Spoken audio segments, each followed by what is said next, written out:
हरेगावमध्ये 601 घरकुल योजनेचा शुभारंभ. विकासाला गती देण्याची डॉक्टर सुजय विखे पाटील यांची ग्वाही. श्रीरामपूर तालुक्यातील हरेगाव येथे खासदार डॉक्टर सुजय विखे पाटील यांच्या हस्ते घरकुल योजना अंतर्गत 601 घरकुलांचा शुभारंभ मोठ्या उत्साहात झाला. कार्यक्रमात बांधकाम कामगारांना गृहोपयोगी साहित्य व 11 लाभार्थ्यांना प्रमाणपत्रांचे वाटप करण्यात आले.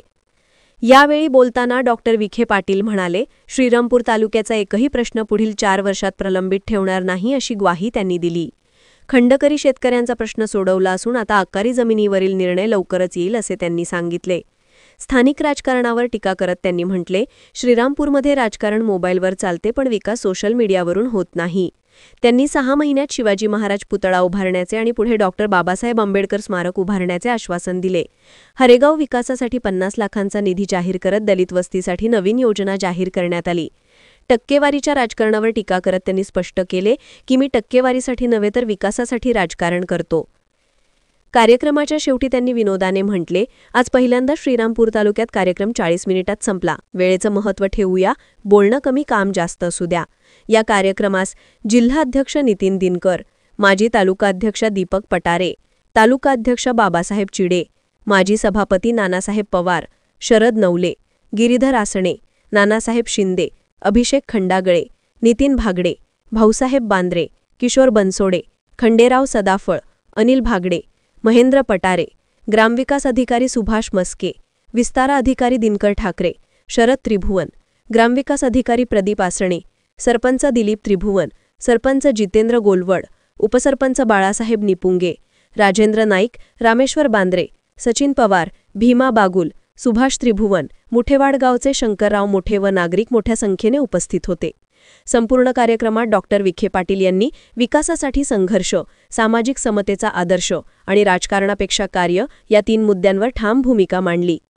इंडिया सुपर न्यूज मराठीसाठी प्रतिनिधी इम्रान शेख. विनंती आहे की आपण सगळेजण मिळून विकास करू, मिळून आपला तालुका विकासाकडे नेऊ आणि आपण सगळे एक संघ राहू. कोणी असू कुठे, पण आरोप प्रत्यारोपापेक्षा आपण आपल्या भागाचा विकास करण्यामध्ये जेव्हा एकजूट होऊन लढू तेव्हा आपल्याला कोणीही वेगळं करू शकणार नाही. जेवढंच मी तुम्हाला सांगतो. बाकी हे सगळे मुद्दे, कारण वेगळे वेगळे कारण, हे सगळे कारण शोधायची गरज त्याला पडते ज्याच्याकडे काम करायची धमक नाही. एक असा दिवस मला जात नाही ज्यामध्ये मी घरकुल वाटले नाही. एक असा दिवस जात नाही ज्याच्यामध्ये मी कामगारांच्या किट वाटल्या नाही. एक असा दिवस जात नाही ज्याच्यामध्ये बचत गटाच्या महिलांना साहित्य वाटलं नाही. रोज सकाळ ते संध्याकाळ हेच काम. का? कारण की या तालुक्याने, या जिल्ह्याच्या प्रत्येक नागरिकांनी आमच्या परिवाराला 50 वर्ष आधार दिला आणि त्या नावाला शोभेल असंच काम आमचा परिवार आणि पालकमंत्री आमदार राधाकृष्ण विखे पाटील साहेब केल्याशिवाय राहणार नाही. आज ज्या सगळ्या आमच्या लाभार्थ्यांना, जवळपास 601 लाभार्थी आहे आणि सगळ्यांना प्रधानमंत्री आवास योजना मंजूर आहे. तर आज आपल्याला सगळ्यांना आपल्या आयुष्याच्या नव्या वाटचालीसाठी मी आमच्या विखे पाटील परिवाराच्या वतीने आणि महायुती सरकारच्या वतीने लाख लाख शुभेच्छा देतो. या मिळालेल्या शेती महामंडळाच्या जमिनीच्या माध्यमातून माननीय नामदार राधाकृष्ण विखे पाटील साहेबांच्या प्रयत्नाच्या माध्यमातून तुम्हाला सगळ्यांना या जमिनीमध्ये आपल्या मुलांचं आयुष्य सापडेल, तुमच्या मुलांच्या पुढच्या पिढीचं आयुष्य सापडेल आणि या सगळ्या बदल्यामध्ये मला तुमच्याकडून काहीच नको.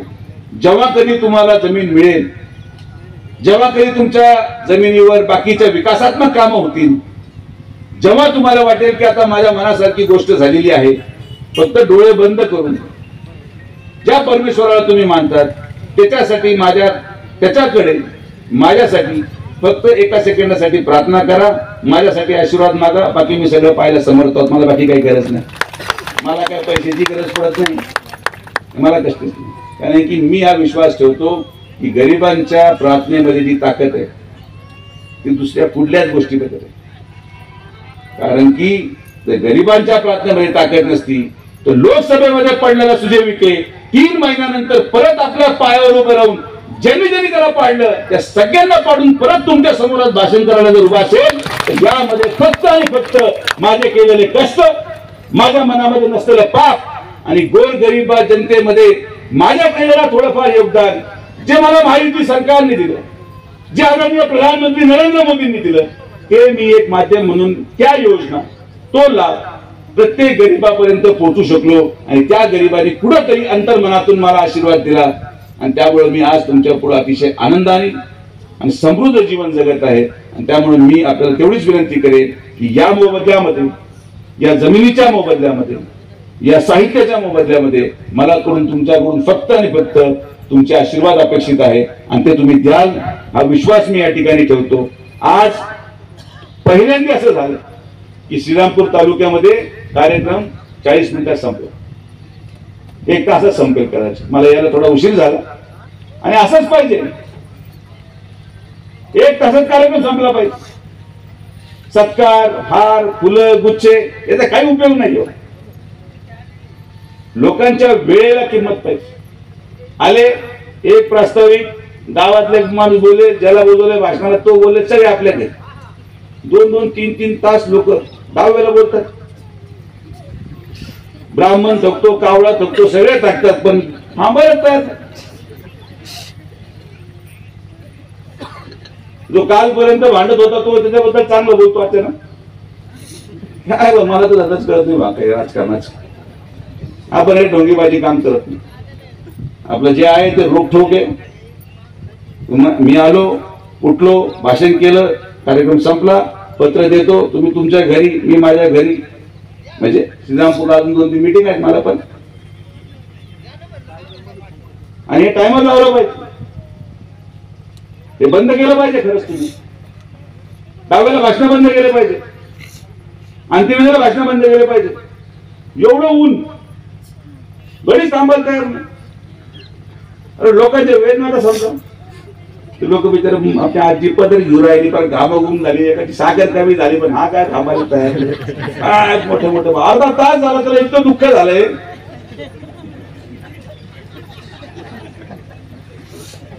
अर्धा तास दाबायला कोणी बोलतंय. हे तुमच्या तालुक्यात झालंय. मी म्हटलं दुःख झालं किती आहे म्हणायला आवरा जरा. म्हणजे जो गेलाय त्याच्या मुलाला दुःख नाही किंवा त्याच्या मुलाला एवढ्या वेदना नाही, पण हा तर आता श्रीरामपूर तालुक्याची आणि शहराची जनताच देऊ शकते. जे काही श्रीरामपूर तालुक्याची जनता ही स्वाभिमानी आहे हे तर सगळ्यांना मान्य आहे. त्यासाठी संगमनेरमध्ये जाऊन त्यांच्याकडून बोलून घ्यावं लागतं. येतात जाणाऱ्यांनी आपलं स्वाभिमान संगमनेर हा गहाण ठेवला असा अर्थ निघतो. आम्हाला विश्वास आहे की श्रीरामपूर तालुक्याची जनता योग्य तो निकाल देईल आणि जे काही कामं झाले असतील किंवा जे काही काम आम्ही करणार आहोत ते आम्ही जनतेपुढे मांडू. आणि शेवटी जनता जो निर्णय देईल तो आम्हाला मान्य राहील. नगरपालिकेत निवडणूक आता जाहीर झाली. राजकीय भूकंप आता कधी?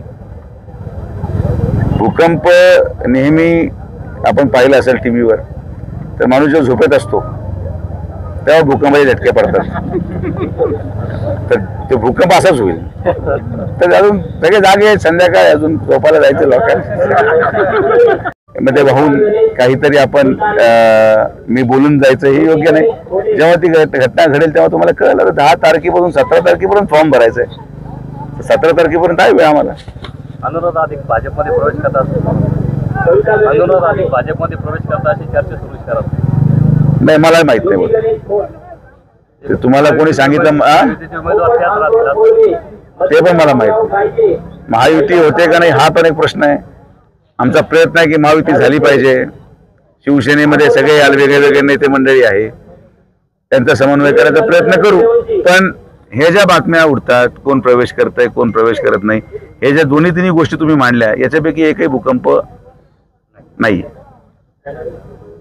आता सध्या जे सोशल मीडियावर एक पोस्ट व्हायरल होऊन राहिली, जे आज तुमचा कार्यक्रम झाला छत्रपती शिवाजी महाराजांचा अनावरण, त्या संदर्भात आमच्या हातात माईक, आमच्या हातात सगळा कार्यक्रम. माझी सवय ती जुनी. माझा फार जुना प्रॉब्लेम आहे, त्याला मी काही करू शकत नाही.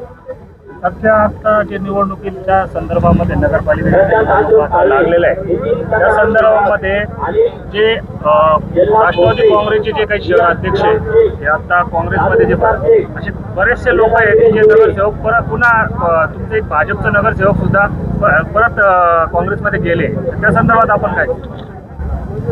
सर्वात प्रथम तर भाजपचा कोण नगरसेवक गेला मला माहित नाही. भाजपचा नगरसेवक कोणी गेलाय? भाजपचा नाही, काँग्रेसचा नगर. तुम्ही आता काय म्हटले? भाजपचा नाही नाही नाही, तुम्ही आता म्हटले भाजपचा कुठलाही नगरसेवक काँग्रेसमध्ये गेलेला नाही. हा पहिला मुद्दा. ते परत गेले, पण ते जे गेलेत ते सगळीकडे परत इकडे 17 तारखेच्या दिवसात हे पण सांगतो मी तुम्हाला, असं काही नाही. ते सगळीकडे जाऊन आलेले आहेत. त्यांचं नाव मी घेऊ इच्छित नाही. ते काय आहेत, कोणाबरोबर होते, अगोदर कोणाबरोबर होते, त्याच्या अगोदर कोणाबरोबर होते, हे काही मी सांगायची गरज नाही. त्यामुळं माझं असं मत आहे की हे फार कोणी जनतेने मनावर घेऊ नये. जे काही संगमनेरला जाऊन प्रवेश झाले नाही, असं वाटलं की काय फार असे बाबा आता काय भूकंप झालाय आणि काय झालाय, निकाल लागू तर तुम्हाला. प्रेस कॉन्फरन्स झाली, त्यामध्ये त्यांनी असं सांगितलं की या येणाऱ्या निवडणुकीत महायुती होऊ अगर ना हो तरी पण उमेदवार हा शिवसेनेचाच राहील. जर महायुतीमधून जर शिवसेनेला जर उमेदवारी नाही दिली तर आम्ही सेपरेट लढाई स्वबळावर लढू. हे मी बऱ्याच वेळेस ऐकलं यार, बऱ्याच वेळेस ऐकले. आमची काही हरकत नाही. त्यांचा निर्णय, स्वतंत्र पक्ष आहे, त्यांचा निर्णय घ्यायचा अधिकार त्यांना आहे. स्वबळावरच्या घोषणा मी माझ्या आयुष्याच्या 40 वर्षामध्ये ऐकल्यात. तर माझं काही म्हणणं नाही. मी कधी म्हटलो नाही मी स्वबळावर लढणार. आम्हाला महायुतीची आवश्यकता आहे. भारतीय जनता पार्टी महायुती होण्याचा प्रयत्न पूर्ण ताकदीने करेल आणि महायुती म्हणून महायुतीचा नगराध्यक्ष पदाचा उमेदवार आमचा राहील, हा माझा प्रामाणिक प्रयत्न आहे. बाकी ज्यांना असं वाटत असेल की ते स्वबळावर निवडणूक काढू शकतात, त्यांना माझ्या शुभेच्छा आहेत. त्या पलीकडे काय मी अजून बोलणार नाही.